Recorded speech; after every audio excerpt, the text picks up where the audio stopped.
The proposed changes to the open gaming license that we have just seen leaked from Wizards of the Coast should concern you.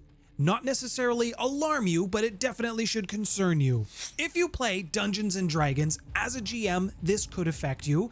As a player, these changes will also affect you, maybe not in the way that you're thinking, but with these changes, they are definitely targeted towards content creators, and they are not in the favor of the creator. And before we get too far into this, I should probably clarify that I am not a lawyer.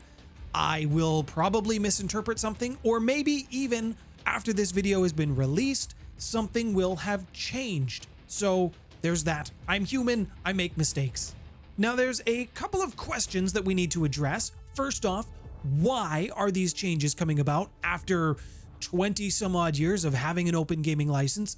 And who will they affect and how? The first and obvious major change and group that will be affected by this is content creators. And I'm talking specifically around people who create their own adventures. They create their own classes, spells, even additional content like character sheets. They all run off of this open gaming license. Within this leaked document and the changes being proposed, anyone who generates more than $750,000 in revenue will be expected to pay Wizards of the Coast a 25% royalty on revenue higher than $750,000. What this means is that if you made $1 million on a product that focuses around the open gaming license, only $250,000 would have to pay a 25% royalty to Wizards. To me, this change feels largely targeted to big-time creators. You're looking at your Critical Roles, and make no mistake about this, it's not just the content that I've talked about, it's also television shows. So you could see a potential change or an impact to fan favorite shows like Vox Machina. These proposed changes also go far beyond just that of Dungeons and Dragons. Paizo, for example, Cobalt Press, they all operate and create product under the open gaming license. So this will potentially have impact on games like Pathfinder and Starfinder from Paizo. There are of course other games, I just mentioned those two because that's generally what I talk about on my own channel, so there you go. Now, Wizards of the Coast is a company which owns the rights to Dungeons and Dragons. They also own the rights to Magic the Gathering, and Magic the Gathering players have not been having a good time of it either. Wizards is owned by Hasbro. Hasbro is a very big corporation with a market cap of $8.2 billion. That's billion with a B. That's how much they are worth. Why do I talk about this? What does it have to do with gaming? Quite a bit, actually. The fact that corporations this large are always trying to turn a profit. They are always trying to make more money than they currently do because they have to please shareholders with perpetual growth. And what I'm about to say is speculation purely on my part. I have no proof of this, but it just seems to fit. Maybe I'm wrong. But when you look at it in the broader picture, the bigger context, some things just seem to line up. Now, it's very possible that the higher-ups, the executives within Hasbro, put some pressure on the leaders, the CEOs of Wizards of the Coast to make more money, increase profits, drive up revenues. And they did this by basically driving Magic the Gathering into the ground, if you've been following that one at all. But the CEO of Wizards has also come out and publicly said that they are looking to further monetize Dungeons and Dragons. Oftentimes, the question I get from investors is, how do you digitize a game that's been around for 50 years, right? Magic, D&D is obviously older than Magic. And along with that, perhaps we can touch on how the integration of D&D and beyond is going, growth in transactions or whatever you could share.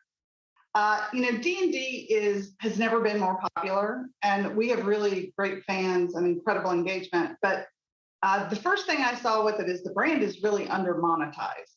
I've also gotten a little bit ahead of myself here.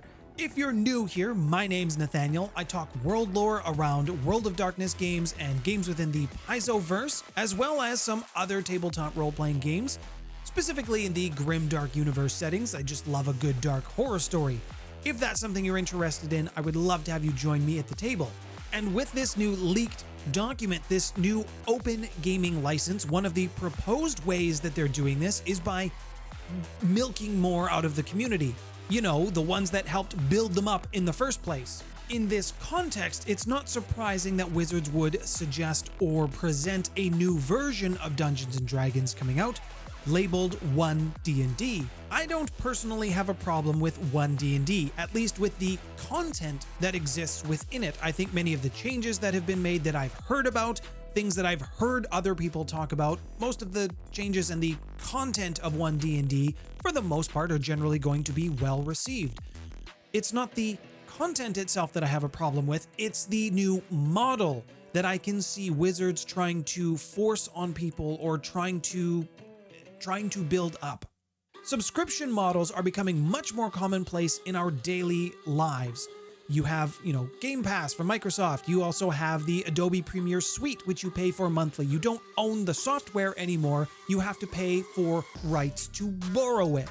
BMW is actually charging you subscriptions for heated seats, even though they exist in the car that you have purchased. What this means for the future of gaming, the future of role-playing games, largely from Wizards of the Coast. I see them trying to present a subscription model like this. It's a dark turning point of what role-playing games could be. I don't want to see this future. I enjoy having a physical copy. I enjoy having a physical book. When you create a digital product, it's easier to sell that product repeatedly rather than having to print a book. There is way less cost for distribution when you're dealing in a digital product, a digital good, versus a physical product, like these books, for example. There is printing costs, shipping costs, and some of which you can pass on to the consumer, and we've accepted that as customers of people who like to own physical things. But because of this, I can see Wizards moving away from that and moving to a subscription-based model. I can see them wanting to do away with physical books that you could trade or might need to be reprinted. And what I can see 1D&D turning into is a collection point, a subscription model. You never own a physical book. They're all digital products that you can access through this library, which you will have to subscribe to. Is this in and of itself a bad thing? No, not really. There has to be enough value in it for you and me as the consumer. So is Wizards of the Coast going to turn everything into a subscription model and even layer microtransactions on top of that? If it were up to the corporations, probably. However, I don't think they would be able to get away with it. I don't think the community would stand for it. Maybe a subscription model if there was value for it. Are we actually moving to a future like this with role-playing games? I don't know. I hope not. Changes like this have happened through the video game industry if you're looking for some kind of parallels. To me, it feels like role-playing games are at a precipice, at least the big ones anyway. To me, we're at a bit of a crossroads, and we could go down one of two paths. One being the subscription model microtransaction service that I really don't want to see for these games. If so, Hasbro might be the first to introduce it. What I would prefer is to have the openness, have the community create wonderful products around games that they enjoy. Adventure paths, new classes, spells, items, general quality of life improvements, gaming journals, things like that. Successful surprise television shows. I want to see these things. I want to see creators flourish. I want to see communities continue to grow and expand. I want to see the companies that create games, beloved games, I do want to see them do well.